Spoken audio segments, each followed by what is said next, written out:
আইন মন্ত্রণালয় থেকে তাদেরকে শোকজ করা হয়েছে।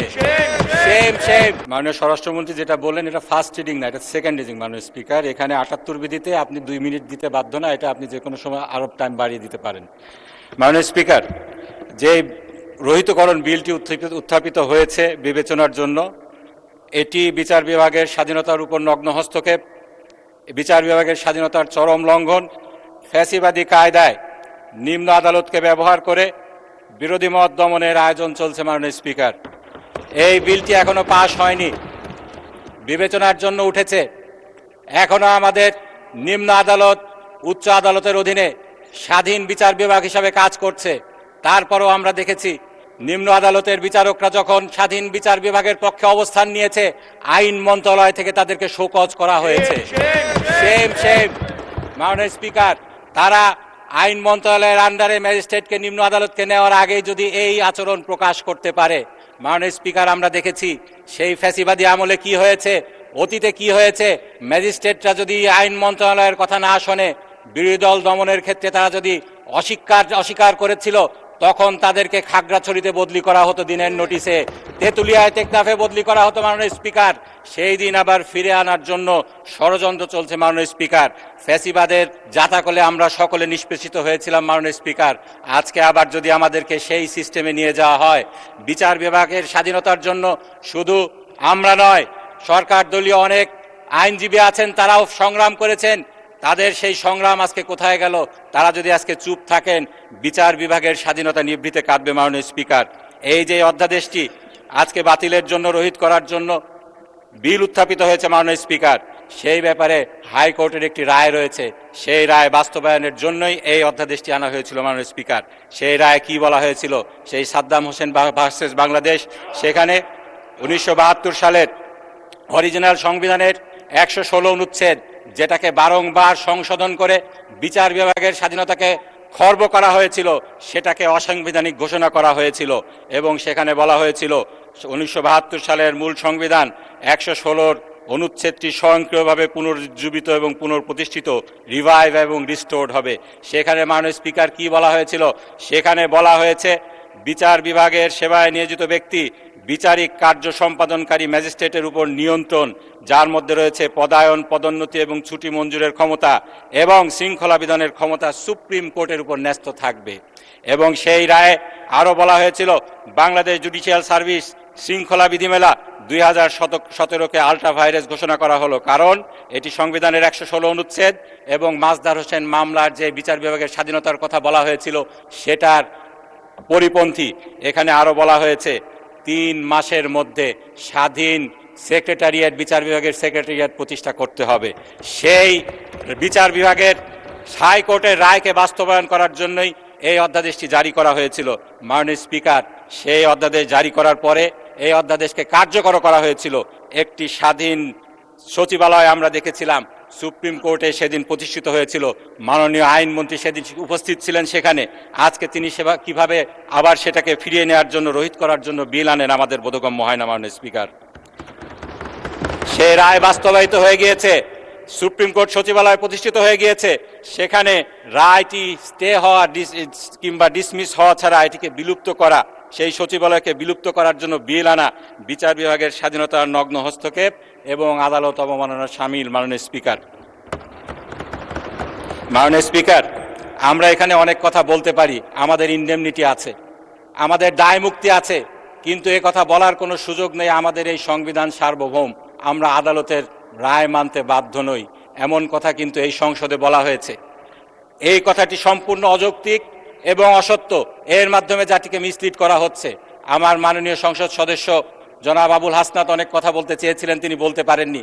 তারপর মাননীয় যে আইনমন্ত্রীকে সময় দিয়েছেন, তিনি অনেক বিষয়ে মিসলিড করেছেন। যে বিষয়ে এর আগে মিসলিড করা হয়েছে তার একটি ছিল সংবিধানের এই আমাদের সংসদের সার্বভৌমত্ব। আমি একটি বইয়ের রেফারেন্স দিতে চাই, বাংলাদেশ জাতীয় সংসদ, ডক্টর মহিউদ্দিন। সেখানে তিনি সার্বভৌমত্ব নিয়ে কি লিখেছেন, সেখানে তিনি একটি কোর্টের রেফারেন্স দিয়েছেন। 2003 সালে যৌথ অভিযান দায় মুক্তি আইন 2003, এটাকে খারিজ করে সুপ্রিম কোর্ট যেটা বলেছিল, বিচারপতি মঈনুল ইসলাম চৌধুরী এবং বিচারপতি আশরাফুল কামালের সমন্বয়ে গঠিত হাইকোর্ট বেঞ্চ বলেছিল, রাষ্ট্রের 3টি অঙ্গের কেউই সার্বভৌম নয়, প্রতিটি অঙ্গ সংবিধানের বিধিবিধান সাপেক্ষে স্বাধীন, শ্রেষ্ঠত্ব শুধু সংবিধানের, রাষ্ট্রের 3টি অঙ্গই সংবিধানের বিধিবিধান মেনে চলতে বাধ্য। আজকে আমাদের কাছে মনে হয় যখন এই সংসদে দায়িত্বপ্রাপ্ত মন্ত্রীরা বলেন আমাদের সংবিধান অনুযায়ী 7(2) অনুযায়ী আমাদের সংসদ সার্বভৌম, তখন মনে হয় আইনের এতগুলা ডিগ্রি, সেই LLB করা থেকে শুরু করে LLM করা থেকে শুরু করে বার করা থেকে শুরু করে PhD করা থেকে শুরু করে সকলই বৃথা, আবার আইন নতুন করে শিখতে হবে আমাদেরকে। মাননীয় স্পিকার, এই বইতে আরও বলা হয়েছে কোনো আইন সংবিধান সম্মত কিনা তা পর্যালোচনা করে আইনের বৈধতা নির্ধারণ করার প্রক্রিয়াকে বিচার বিভাগীয় পর্যালোচনা বলা হয়। বিচার বিভাগীয় পর্যালোচনার মাধ্যমে পার্লামেন্ট কর্তৃক প্রণীত কোনো আইন বা আইনের অংশবিশেষ সংবিধানের সাথে অসামঞ্জস্য বলে প্রতীয়মান হলে আদালত তা বাতিল ঘোষণা করতে পারে। ফলে যেসব দেশে লিখিত সংবিধান রয়েছে আমাদের দেশের মতো, মাননীয় স্পিকার, সেসব দেশে সংবিধান হলো সর্বভৌম বা সুপ্রিম ক্ষমতার অধিকারী, সরকারের সকল বিভাগ সংবিধানের অধীনে দায়িত্ব পালন করবে। মাননীয় স্পিকার, সেখানে আরও বলা হয়েছে কোনো আইন সংবিধানের সাথে সাংঘর্ষিক হলে সেটা স্বতঃস্ফূর্তভাবে বাতিল হয় না। এর জন্য রাষ্ট্রের কোনো নাগরিককে উচ্চ আদালতের সংশ্লিষ্ট আইন বা আইনের ধারা চ্যালেঞ্জ করে রিট করতে হয়। উচ্চ আদালত যদি রিট আবেদন বা রুলের নিষ্পত্তির মাধ্যমে সংশ্লিষ্ট আইন বা আইনের অংশবিশেষকে বাতিল করে, তাহলেই সেটিকে বলা যাবে সেটি সংবিধানের সাথে সাংঘর্ষিক। মাননীয় স্পিকার, এই যে রহিতকরণ বিলটি আনা হলো, এখানে আমাদের বিচার বিভাগের উপরে, তাদের স্বাধীনতার উপরে নগ্নভাবে হস্তক্ষেপ করা হয়েছে। এই ব্যাপারে 16-10 সংশোধনীর মামলায় সুপ্রিম কোর্ট যে কথাগুলো বলেছিল, আমি সে কথাগুলো একটু কোট করতে চাই। মাননীয় স্পিকার, সেখানে বলা হয়েছিল বাংলাদেশের গণপ্রজাতন্ত্রী সংবিধানের কাঠামোর অধীনে রাষ্ট্রের 3টি অঙ্গ সংসদ, নির্বাহী ও বিচার বিভাগ সমান গুরুত্ব এবং মর্যাদার অধিকারী। কোনো অঙ্গই কোনোটির অধীনস্থ নয়, কিন্তু ষোড়শ সংশোধনীর মাধ্যমে বিচার বিভাগকে অন্যান্য অঙ্গের অধীনস্থ করার চেষ্টা করা হয়েছে, যা স্বয়ংক্রিয়ভাবেই ইপসো ফ্যাক্টো অর্থাৎ অসাংবিধানিক, একই সাথে অনাকাঙ্ক্ষিত এবং অগ্রহণযোগ্য। মাননীয় স্পিকার, এই যে রহিতকরণ বিলটি করা হলো, যেই বিলের মাধ্যমে সংবিধানের 116 অনুচ্ছেদ, যেটা স্বয়ংক্রিয়ভাবে পুনঃপ্রতিষ্ঠিত হয়েছে, যেখানে আমাদের সর্বোচ্চ আদালতকে নিম্ন আদালতের শৃঙ্খলা বিধানের দায়িত্ব দেওয়া হয়েছে, সেটাকে ডিফাই করে যে নতুন রহিতকরণ বিল করা হচ্ছে, নিচের কোর্টের শৃঙ্খলা বিধানের দায়িত্ব আবার আইন মন্ত্রণালয়ের আন্ডারে দিয়ে দেওয়া হচ্ছে, এই বিষয়টি সম্পূর্ণভাবে অসাংবিধানিক এই 16 সংশোধনীর রায়ের মাধ্যমে। সুতরাং এটাকে কোনোভাবেই মাননীয় স্পিকার পাশ করা যাবে না। এই বিষয়ে আপনার একটি ক্ষমতা রয়েছে মাননীয় স্পিকার, এই সংসদের একটি ক্ষমতা রয়েছে, জনমত যাচাইয়ের জন্য আপনারা 77 বিধি মতো দিতে পারেন। এখনও 2 দিন সময় রয়েছে। উন্নতর প্রযুক্তির মাধ্যমে আমরা অনলাইনের মাধ্যমে, ফেসবুকের মাধ্যমে এই বিষয়ে জনমত নিতে পারি। আপনারা যদি এতই কনসার্ন হয়, বিষয়টিতে জনমত যাচাই করে দেখুন জনগণ কি বলে। মাননীয় স্পিকার, এইরকম নজির কিন্তু আগেও রয়েছে। আপনি 5ম জাতীয় সংসদে ছিলেন, সেই সময় যেই 12তম সংশোধনীর বিলটি আনা হয়েছিল, সেই বিলটিকে কিন্তু জনমত যাচাইয়ের জন্য দিয়ে দেওয়া হয়েছিল। এই বিষয়ে মাননীয় স্পিকার, আরেক যদি 2টি কথা বলতে চাই। এই বিষয়ে জুলাই সনদে আলোচিত হয়েছে সংসদের সেপারেট সচিবালয়ের বিষয়ে। সেখানে জুলাই সনদে বিএনপি কোনো নোট অফ ডিসেন্ট দেয়নি।